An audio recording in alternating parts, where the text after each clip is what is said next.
Well, Chris Hipkins turned up to do a speech yesterday. He's the Prime Minister, leader of the Labour Party, and apparently it was supposed to be about unity and refusing to talk about the so-called culture wars.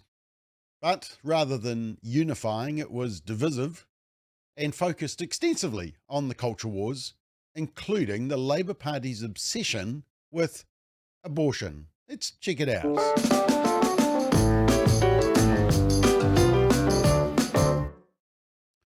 So let's highlight some key points of Prime Minister Hipkins' speech yesterday, and then we'll quickly check out Christopher Luxon's response, National Party leader. So Chris Hipkins, I thought, got off to a strong start. He said this. First, I want people to vote for Labour. Excellent start, isn't it? Well, I mean, I'm glad he clarified that. I mean, he's the leader of the Labour Party, and he says, I want people to vote for Labour. So excellent start. But from then on, it was all downhill. In this campaign, I will promote a message of unity, and I intend to work with parties and leaders who intend to do the same. That doesn't mean I won't criticise my opponents. In fact, I must. Elections are a contest of policies and values. Disagreements are a fundamental part of a healthy democracy. But in doing so, I will not be seeking to divide New Zealand communities. Labour's focus in this election won't be on imported culture wars. So he wants to promote unity, but admits he will criticise the opposition and that disagreements are actually fundamental. But he won't divide communities. Newsflash, Chris Hipkins, elections divide communities. People align with certain parties based on the values and policies of those parties and disagree strongly with other parties and even campaign against them. If you want unity, Chris, don't criticise the opposition and don't disagree. But of course, that's not what he's going to do. And what about this comment about importing culture wars? What's he talking about?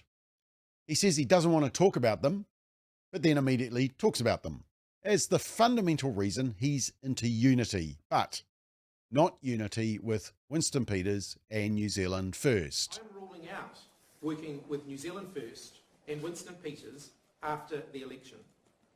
New Zealand First has become a party more interested in toilets than in the issues that matter most to New Zealanders. The rhetoric that I'm hearing from Winston Peters in this election means that I just don't see any compatibility with my vision for an inclusive, progressive and prosperous society. So Winston Peters, and you'll know this if you saw my recent McBLOG, believes that women, yes, women, adult human female, and young girls should be protected in changing rooms, toilets, sports, and public facilities. Something that everyone believed until about 13 minutes ago. But Hipkins has ruled out unity with Winston because Winston believes a woman is a woman. Winston believes in biological reality. So New Zealand First is out. Disunity. And then he continues. In fact, the National Act New Zealand First coalition of cuts, chaos and confusion hold a compilation of views that I think would alienate large sections of New Zealand society. Not just economically, but people's sense of belonging as well. They are the coalition of fear. That actually made me laugh out loud when I first heard it. Also, Chris Hipkins has painted a scary picture of just how awful National Act and New Zealand First might be if they were in the position of having to form a government, which I can guarantee they'd all be brought screaming to the table if they had to do that. But then Chris Hipkins labels them as the fairmongers. Yes, it's them. They're the fairmongers, not Labour, who are making all these assertions. This messaging is getting really quite weird, isn't it? But then we find out who the real Labour Party is and who the real Hipkins is. We find out their priorities, their reason for being, and it's really quite tragic. The National Party has many MPs and candidates who want to roll back women's rights. Members of their caucus celebrated the US Supreme Court decision to roll back a woman's right to choose. No. I voted to legalise abortion in our first term, and I'll continue to defend a woman's right to choose. Yep, it's all about the right to kill the unborn child. Hipkins and the Labour Party are obsessed with abortion and snuffing out the rights of the unborn little girl and the unborn little boy. You know, abortion, which is a conscience vote, so therefore many MPs may have different opinions to Hipkins, even in his own party, I might add, is the key policy plank that Hipkins is using to create division amongst parties while at the same time saying he's into unity. But not unity for the pregnant mum who may feel she has no other option, but she just needs support. No unity for the woman under pressure from her boyfriend to have the abortion. Definitely no unity for the unborn children of this world. Let's be quite clear here, team. Left-wing parties of Labour and the Greens, on the whole, love abortion. They promote it. They vote for it. If they had their way, our extremist abortion law would actually be more extremist. Make no mistake about that. The unborn child is irrelevant to those parties. It's really quite shocking. And for many who voted for Labour under perhaps David Lange many years ago, this may come as quite a shock to realise just how radical Labour has become on the social conservative issues like abortion. And this is then confirmed in the next part of Hipkins' unifying speech. And then there's Winston Peters. He's seeking to make trans people the enemy in this campaign. Living fully in your own skin isn't always easy for any of us at the best of times, but it can be particularly hard for our rainbow communities. None of them deserve the kind of abuse that's being directed their way, stoked up by politicians who should know better. Well, I have just two words for Chris Hipkins. Posey Parker. She didn't deserve the abuse, stoked up by politicians who should know better. Pot kettle black, Chris. And finally, Chris Hipkins says this. Ever since its formation over 100 years ago, the Labour Party has been the party for progress in New Zealand.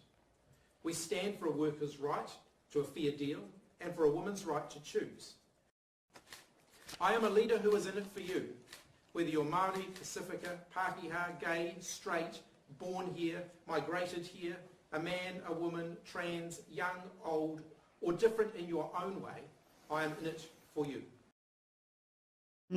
Yeah, Chris, does that list include TERFs, you know, women who believe that only women are women? And you say you're in it for women, Chris. What is a woman? To be honest, Sean, that question's come slightly out of left field for me. Well, biology, sex, gender. People define themselves. People define their own genders. Yeah, interesting. Now, you'll also see Chris Hipkins reinforce the bedrock values of what is now the Labour Party. It's a sad reflection of what it once was under David Lange.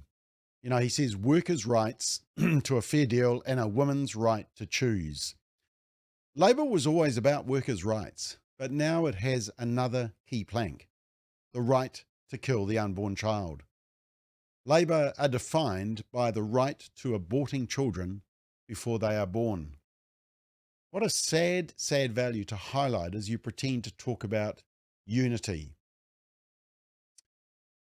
So, how did the national leader, Christopher Luxon, respond?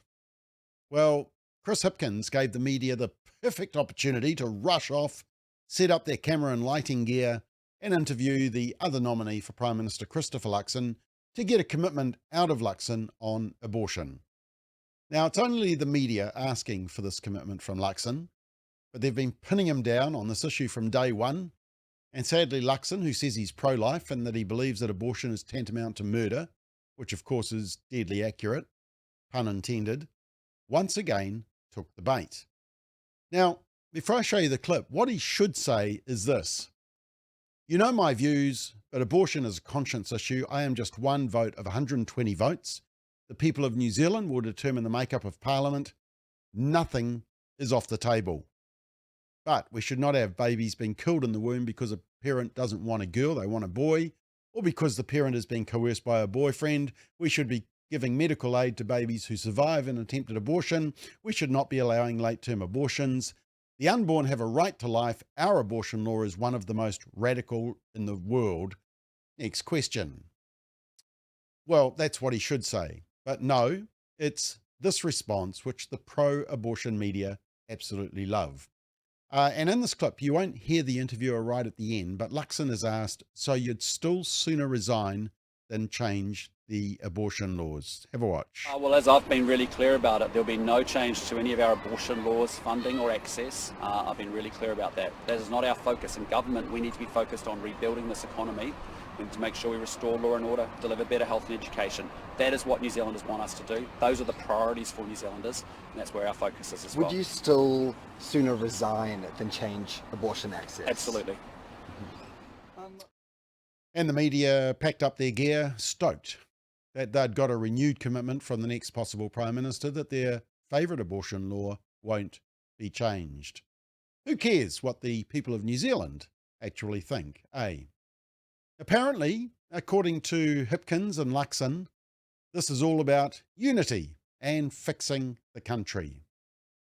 Well, someone needs to try and persuade the unborn child and the woman harmed by abortion that it's unity, because it's not. Chris is no friend to the unborn child. You can choose which Chris I'm referring to.